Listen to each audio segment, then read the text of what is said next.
Muy bien, pues buenas tardes a los que estáis en Europa, buenos días a los que os levantáis en Latinoamérica y buenas noches si queda alguien despierto de la sesión asiática. Mi nombre es Alberto Muñoz y hoy vamos a ver en este nuevo webinar aquí en FX Street descubrir una nueva criptodivisa. Lo primero me presento, eso sí, soy Alberto Muñoz, como os decía, profesor de la Universidad Nacional de Educación a Distancia y fundador de la web xtrader.net, y ahora sí vamos a descubrir una nueva criptomoneda denominada Stellar, XLM. Ese es el código con el que se negocia. Os voy a contar su historia, su funcionamiento, en fin, vamos a ver qué tiene de interesante un proyecto como es este de Stellar, que mucha gente confunde con Ripple. Ahora veremos por qué tiene que ver con Ripple. Muy bien, pues vamos a ello. Muy bien, lo primero os cuento un poquito quién está detrás de este proyecto. Está Jeff McCaleb, fundador de MTGOX y cofundador de Ripple. De ahí esa conexión, que luego hablaremos un poquito más sobre ella. Y también a este proyecto se suma una abogada llamada Joyce Kim, ¿vale? Y todo esto se produce en el año 2014. Poco después también se sumará Patrick Collison, que es el CEO de Stripe. Conocéis una conocida plataforma de pagos online. Y entre ellos forman la Stellar Development Foundation, que es una entidad sin ánimo de lucro. ¿El objetivo de Stellar? Pues bueno, ahí lo tenéis. No es otro que crear un sistema rápido, sencillo, que permita convertir de criptomoneda a fiat y de fiat a criptomoneda y viceversa, ¿vale? Con el fin, ahí está la gracia de este proyecto, de reducir los costes de los pagos transfronterizos. Está muy enfocado este proyecto, como puedes ver, al tema de envío de remesas por parte de inmigrantes, sobre todo, a la reducción básicamente de estos costes, aprovechando además la tecnología móvil y simplificando, por tanto, todo el proceso, ¿vale? Entonces, esta sería un poco la idea de este proyecto. El lema de este proyecto, como podéis ver ahí, no es otro que Banking the Unbanked, es decir, dar servicios financieros, dar banco al que no tenga acceso a este tipo de servicios, lo cual me parece un lema muy interesante, por cuanto al final se trata de mejorar un poquito el mundo, ¿no? Lo cual es realmente positivo. Bien, continuamos. Entonces, fijaos, el proyecto se lanza, como os decía, en 2014. El 31 de julio de ese año lanzan una ICO, una ICO, y recaudan 39 millones de dólares, lo que les permite desplegar una oferta inicial, ya estaba preminada la moneda, de 100.000 millones de XLMs, que es el token sobre el que ahora hablaremos. En noviembre de 2015 lanzan una actualización del protocolo y incorporan un nuevo protocolo que se llama el Stellar Consensus Protocol, el SCP o SCP, que es totalmente diferente en ese momento a lo que existe de Proof of Work y de Proof of Stake. Es decir, en este sentido es un proyecto realmente rompedor porque permite, de alguna manera, pues bueno, procesar las transacciones mucho más rápido, que era el objetivo además de este proyecto inicial, ¿vale? Con este nuevo protocolo del que luego hablaremos en un ratito. En mayo de 2017 lanzan, digamos, la pata comercial del proyecto, que se denomina Lightyear, ¿vale? Em, y, y básicamente lo que luego tienen compran una compañía que se llama Chain.inc y finalmente adoptan el nombre final de Interstellar, que es el nombre actual de la pata comercial. En 2018 se alían con IBM, ¿vale? De hecho, están desarrollando un proyecto de blockchain conjunto, el blockchain WorldWire, el BWW, o sea que bastante bien también. Vamos, como podéis ver, se están moviendo bastante. Ahora veremos que tienen un montón de alianzas. Bueno, eso es un poco con respecto a la historia de Stellar, ¿vale? Actualmente, el token, vamos a hablar un poquito del token de Stellar. Actualmente ocupa el puesto número 20 en CoinMarketCap. Tiene una capitalización de 5.600 millones de dólares aproximadamente. Ahora fluctúa un poquito desde que tomé esta nota, pero bueno, más o menos. Y cotiza, como ya os decía, en este caso desde agosto de 2014. Fundamentalmente el volumen se concentra sobre todo en Binance, en Coinbase, en BitHump, en Huobi, en KuCoin, en Bitstamp y en Kraken. Estos serían un poco los mercados donde más se mueve Stellar. Actualmente circulan en el mercado 23.270 millones de tokens XLM, de un total de 50.000 millones que, como os decía, ya están preminados. Inicialmente eran 100.000, pero luego se redujeron, ¿vale? De hecho, hasta 2019 los nuevos tokens se emitían a una tasa del 1% anual, pero en octubre de 2019 la comunidad votó que se quitara ese mecanismo y finalmente la oferta total se ha reducido con una reducción que hizo a la compañía Stellar, vamos, a la fundación, perdón, Stellar Foundation, hizo una reducción de tokens quemando 5.000 millones y finalmente la oferta total se ha quedado en eso, en unos 50.000 aproximadamente. Curiosidades. XLM, token XLM, que se llama Lumen, ahora os explicaré por qué se llama así, no se puede minar, ¿vale? No funciona exactamente igual que el resto de criptomonedas, como otras como Bitcoin o como que se puede minar con Proof of Work o ganar, digamos, tokens por Proof of Stake, ¿vale? Y actualmente está repartida de la siguiente manera. 20.000 millones de dólares de tokens están en manos del público y 30.000 millones son administrados por la Foundation, por la Stellar Foundation, ¿vale? Y lo utilizan básicamente para desarrollar y apoyar el proyecto. Es decir, no hay ánimo de lucro en ningún caso, cosa que se diferencia bastante de otro proyecto como es Ripple, que ahora hablaremos de ello. El token inicialmente también se llamaba Stellar, aquí está la curiosidad. El código era STR, pero un año después, en 2015, el proyecto pasó a llamarse, o sea, perdón, el token empezó a llamarse Lumen y cambió el código a XLM, ¿vale? Como curiosidad, hay una denominación también técnica para en este caso, la sexta fracción de decimales de lumens, que en este caso se le denomina un strup. Este es el nombre que le puso el equipo a esta fracción del lumen.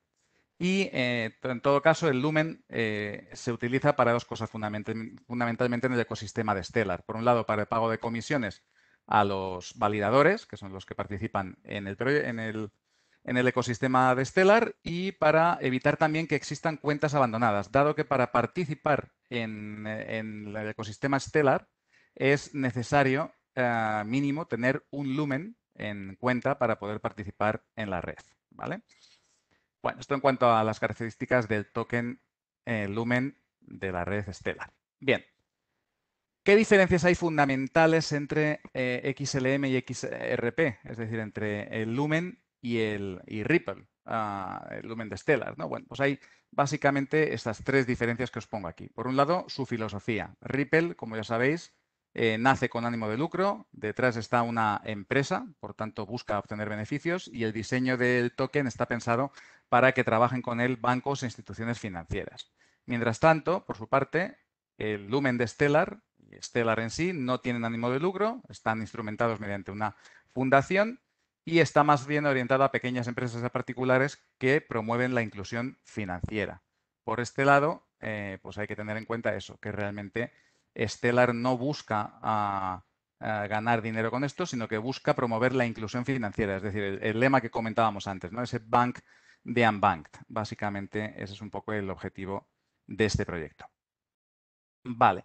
Luego otra diferencia importante también es la tecnología. XRP, es decir, el token de Ripple, se basa en la Proof of Correctness. Es un algoritmo diferente también a Proof of Work, a Proof of Stake. También tiene sus ventajas, es más rápido, pero necesariamente implica a todos los nodos que están en la red. Mientras que Stellar y su token Lumen, XLM, utilizan, como os decía, el Stellar Consensus Protocol, que ahora hablaremos de ello, os explicaré un poquito más en detalle cómo funciona. Y por último está, lógicamente, la diferencia importante, que siempre diferencia a Ripple del resto de criptodivisas, y es la centralización. Ripple Labs, que es la compañía que está detrás de Ripple, pues por un lado publica una lista de nodos únicos de validadores confiables y verificados, es decir, no todos los nodos pueden participar libremente, y también recomienda, entre comillas, es decir, prácticamente te obliga a utilizar los protocolos que debes seguir como validador. Esto en el ecosistema Stellar no sucede para nada. Es decir, en Stellar todo el mundo participa de manera democrática, cualquiera puede ser validador, etcétera, etcétera. Vale, muy bien. Pues seguimos. ¿Cómo funciona Stellar? Bueno, pues voy a explicaros por un lado las diferentes patas que hay en este proyecto y por otro lado os contaré pues eso, cómo se alcanza el consenso entre los nodos y demás. Vale, la estructura fundamental de la red Stellar se compone de estas tres patas que os pongo ahí. Por un lado está Horizon, que es Horizon, como se lo dice en castellano, es una API REST, aquellos que sepáis informática rápidamente lo habréis identificado, es un sistema de conexión mediante HTTP que permite obtener datos de la red. O sea que por ese lado debería ser un sistema ya relativamente rápido. Luego está el Stellar Core, que es el software que permite ejecutar los nodos en Stellar, y la Stellar Network, que es la colección completa de todos esos Stellar Cores, es decir, el conjunto de la red. Ahí os he puesto un pequeño esquemita, podéis ver cómo diferentes participantes, ya sea un wallet que tengas tú, una aplicación de banca online, servicios de pago, aplicación, etcétera, se pueden conectar a Horizon y a través de ello interactuar con la Stellar Core y con la Stellar Network. Es interesante aquí destacar que en el caso de Stellar es posible participar siendo una entidad financiera, es decir, hay entidades financieras, que además se las conoce con el nombre de Anchor dentro del ecosistema Stellar, que permiten hacer transacciones y que colaboran con la red, ¿vale? En este aspecto. O sea que, bueno, por ese lado es interesante ver que hay entidades que sí que de alguna manera quieren facilitar que este proyecto crezca. Al contrario de lo que pasa con Ripple, que lo que hace Ripple es ofrecer sus servicios a entidades financieras para que los utilicen en sus servicios actuales, ¿de acuerdo? Bueno, y como os decía al principio, ¿qué es lo que hace diferente a Stellar de otros proyectos? Bueno, pues es ese sistema de consenso que fue desarrollado por David Masiers, el Stellar Consensus Protocol, está desarrollado por un profesor de la Universidad de Stanford y está basado en el algoritmo que se conoce como Acuerdo Bizantino Federado, es decir, Federated Byzantine Agreement o FBA, ¿vale? En este tipo de consenso es muy curioso porque no hay necesidad de que existan validadores predefinidos, aquí cualquiera puede participar, y los nodos toman sus decisiones de manera individual acerca de en quién deben confiar, lo que permite descentralizar el sistema. Entonces, todo el consenso, entre comillas, que aquí se llama quórum, ¿vale? De la red, se basa en las quórum slices, algo así como fracciones o rebanadas, ¿no? Del quórum total. Entonces, el consenso final para validar una transacción se alcanza mediante el consenso de diferentes quórum slices. Es decir, en el momento que hay varios grupos que están de acuerdo y hay intersecciones o solapamientos entre ellos, se logra el consenso final.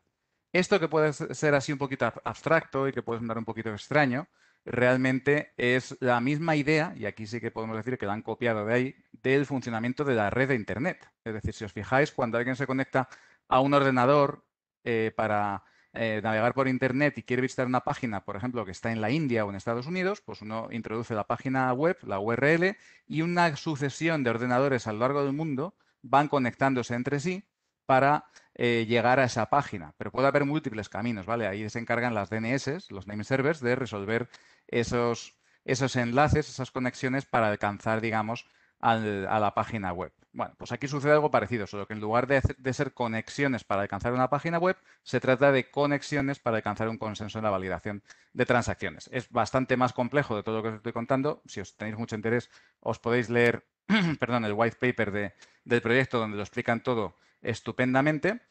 Pero bueno, que sepáis que esta es un poco la manera. Gráficamente, pues sería algo como esto, ¿veis? Tenemos un slice, un quórum slice en color rojo, que se van comunicando esos nodos entre ellos y alcanzan un consenso, un acuerdo, por un lado, y luego hay otros de color azul que también han llegado a ese mismo consenso por otro lado, y finalmente se solapan los consensos y logran validar las transacciones.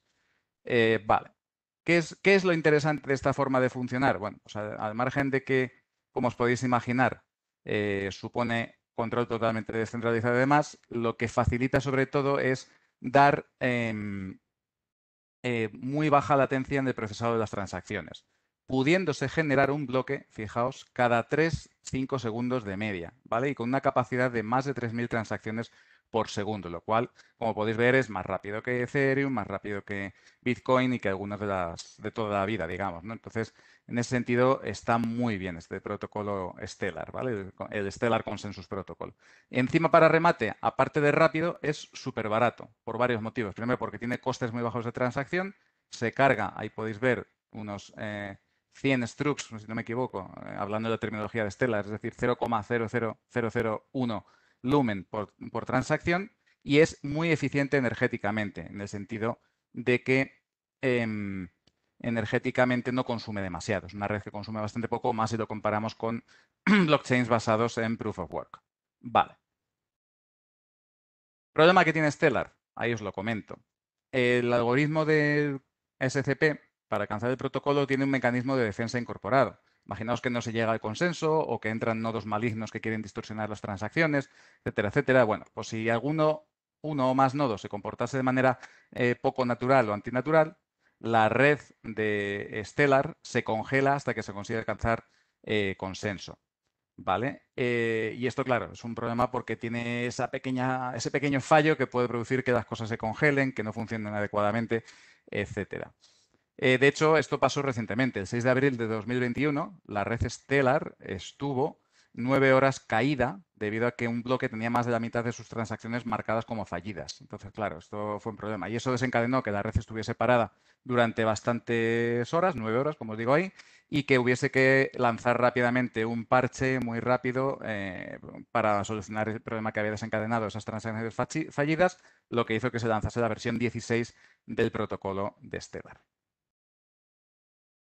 Aplicaciones de Stellar. Ahora sí, vamos a lo interesante. Ya hemos visto cómo funciona, qué problemas puede tener, cómo se alcanza el consenso, etcétera, etcétera. Como podéis ver, muy interesante este protocolo, pero es que tiene un montón de utilidades que mucha gente además desconoce. Por ejemplo, tenemos la posibilidad, la más básica, lógicamente, es la de accounts, la de tener cuentas en Stellar para realizar, como os decía, transacciones de pagos transfronterizos, enviar pagos, remesas, etcétera, ¿no? Aquí solo se pide que para que puedas participar tengas un saldo mínimo de 1 lumen, que es muy poquito, o sea que como podéis ver es bastante razonable. Luego tiene la posibilidad Stellar de que se emitan activos digitales en su red. Para ello, nada, simplemente sacudir y lanzar un asset, ¿vale? Ahí sí que me parece que tienes que hablar con la compañía para que te validen, creo. Bueno, perdón, la compañía no, con la fundación, pero en principio creo que sí que es relativamente sencillo el proceso. Luego, otra característica que muy poca gente conoce es el hecho de que Stellar admite la posibilidad de montar exchanges descentralizados, ya sabéis, los famosos DEX, ¿vale? Para realizar cambios de criptodivisa. De hecho, el funcionamiento de Stellar al final es ese, ¿no? Es un poco poder hacer pagos, hacer cambios, pues hacer un exchange descentralizado no debe de ser muy complicado sobre la base de este protocolo. Otra funcionalidad que tiene Stellar es la posibilidad de crear smart contracts, ¿vale? SSCs. Permite programar contratos inteligentes, aunque con ciertas limitaciones. Es decir, no es la máquina virtual de Ethereum, no es Cardano. Aquí los smart contracts no pueden ser muy complejos, pero bueno, que sepáis que tiene esa pequeña funcionalidad. Y por último, también tiene incorporado un sistema llamado External Data Representation, XDR, que permite almacenar y transferir datos, ¿vale? Pero como os decía, la utilidad fundamental de Stellar es lo que os digo ahí, pagos transfronterizos en minutos y con bajas comisiones. En concreto, fijaos, ahí os pongo un pequeño esquemita. Lo que hace la red Stellar es esto que os muestro aquí, tan sencillo como esto. Una persona que está en Estados Unidos coge sus dólares, los cambia a lumens dentro de la red Stellar, esos lumens viajan hasta Nigeria y alguien en Nigeria los recibe convertidos ya a la Nigerian Naira, es decir, a la moneda de allí, a la Naira, ¿no?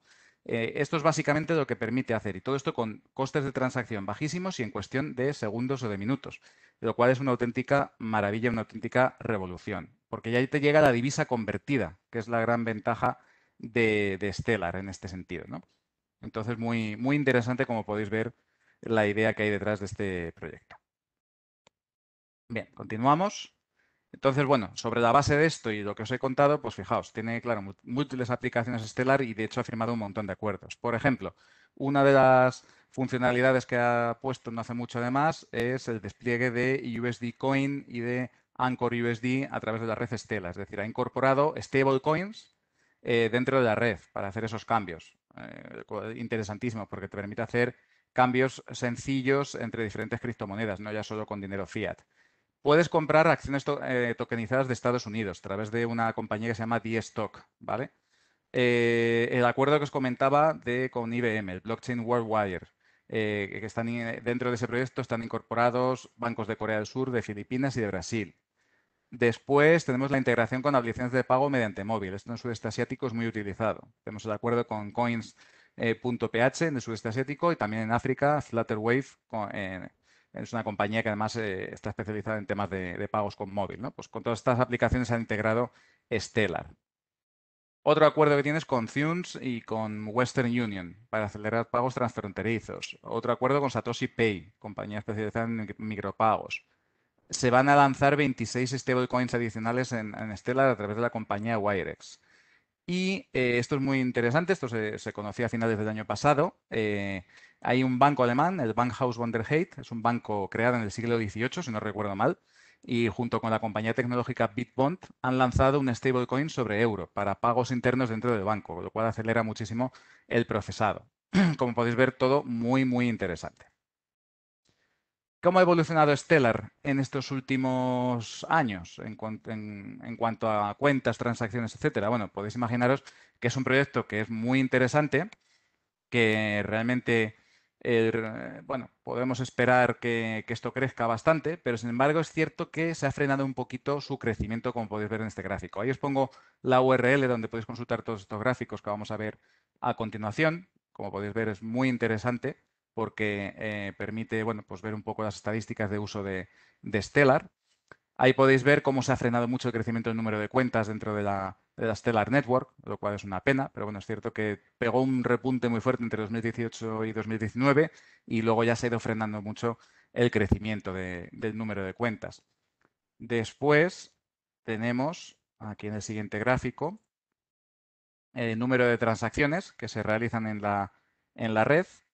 Ahí podéis ver, bueno, pues que también se han frenado bastante. Es verdad que en 2019-2020 hubo un boom de transacciones de pagos dentro de la red Stellar, lo cual es interesante, pero es verdad que ahora 2021 se ha frenado un poquito.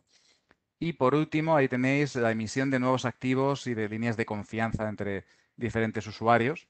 Bueno, pues ahí podéis ver que también es verdad que ha habido un frenazo en cuanto a transacciones, etcétera, pero sin embargo se ha disparado la emisión de activos. Esto, lógicamente, al hilo mucho, lógicamente, del boom del DeFi, de las finanzas descentralizadas, lo cual no cabía otra cosa de esperar, ¿no? Que un protocolo tan rápido como es Stellar, si te permite emitir nuevos activos, pues que se beneficie un poquito de ese boom de los activos de finanzas descentralizadas. Muy bien. Bueno, y para terminar la presentación, bueno, el futuro de Stellar, perdón, me faltaba esta parte, disculpadme. ¿Qué podemos esperar en el futuro de Stellar? Un protocolo que es tan rápido y tan eficaz, aunque ahora ha perdido un poquito de tracción. Bueno, pues lo que plantea Stellar a corto plazo es aumentar su base de datos de usuarios, entidades, transacciones, quieren crecer como sea, compiten con Ripple directamente, con otros sistemas similares, entonces, bueno, pues quieren crecer, ese es su objetivo a corto plazo. Después, quieren implementar también Layer 2. Esto es algo común a muchísimos proyectos de criptos, ¿vale? Eh, es la tónica habitual, intentar crear una capa adicional para poder gestionar otros datos y otros sistemas relacionados para no cargar la red, básicamente. Creación de sidenets al estilo de Polkadot para mejorar la escalabilidad también y poder introducir nuevos servicios, mejoras de seguridad muy importante, lo necesita el proyecto, esto es así, mejoras de seguridad en Horizon y en Stellar Core y mejorar la liquidez a través de añadiendo, digamos, lo que se conoce como Automated Market Makers o creadores de liquidez automatizados. Muy bien, ahora sí, para terminar ya el webinar de hoy, vamos a ver un rápido análisis técnico de Stellar. Ahí podéis ver el gráfico, diferentes niveles que os he marcado. Entonces, bueno, podéis ver que no está pasando por su momento más dulce el proyecto. El token está en modo bajista, está por debajo de su media móvil de 200 periodos en gráfico diario. Bueno, voy a sacar un momentito el puntero para señalaros un poquito algunos niveles. Vale, pues bueno, a corto plazo, ¿qué podríamos esperar? Pues bueno, podemos esperar como podéis ver ahí, que Stellar frene su caída en la zona de 0,20, 0,21 aproximadamente. Eso sería lo deseable para que iniciase un fuerte rebote si Bitcoin y el resto del mercado tira fuerte para arriba, ¿vale? Eso sería un poquito la idea, si se frenan esos niveles. Más abajo ya tendríamos soportes mucho más lejanos. Tendríamos, ya veis, ese 0,12, 0,13 y ese 0,08, es decir, 8 centavos, que está un poquito lejos, como podéis ver. Em, Y bueno, pues desde ahí cabría esperar que rebotase, ¿no? Que rebotase con fuerzas, llegase a esos niveles. Y serían niveles, ya os digo, como siempre suelo decir, de largo plazo para acumular si estamos muy interesados en el proyecto, ¿vale? Por arriba, bueno, pues el nivel clave de resistencia lo tenemos aquí en estos 0,35 dólares, 35 centavos que confluyen diferentes máximos. Hay un poquito de dispersión aquí, como podéis ver, eso sí. Podéis ver que hay bastantes máximos muy volátiles que fluctúan aquí con esta media de 200 que cae en ese nivel ahora mismo, de 0,35, ¿vale? Coincide con estos máximos de aquí, este mínimo de aquí, esta zona de aquí y estos máximos de aquí también coincidirían con esa media móvil de 200 que frenaría bastante cualquier rebote. Si rompiera eso al alza, podríamos pensar en subidas más fuertes a largo plazo, pero de momento ya os digo que no parece que sea ese el caso. Si rompiera esto, como os decía, siguiente resistencia en 0,43, 0,60, 0,69 y 0,79, que son respectivamente estos máximos que tenéis aquí en gráfico diario, que son cercanos a sus máximos históricos. Entonces, bueno, tendría que romper, ya os digo, sobre todo esta zona de, esta confluencia de medias junto con este nivel de resistencia en 0,35 sería fundamental para poder asistir a nuevas subidas. Muy bien. Y dicho esto, pues finalizamos aquí el webinar. Espero que os haya resultado interesante y que hayáis aprendido algo más sobre una nueva criptomoneda. Y bueno, pues os espero el próximo martes, día 20, para descubrir juntos una nueva criptodivisa y ver cómo es su funcionamiento, qué aplicaciones tiene, porque, como suelo decir siempre, en estas criptomonedas no solo existe el Bitcoin y hay muchísimos proyectos con utilidades prácticas realmente interesantes que pueden, en fin, que hay que descubrir para entender muy bien este enorme y amplísimo universo que es el mundo de las criptodivisas. Buenas tardes a todos y hasta el martes que viene.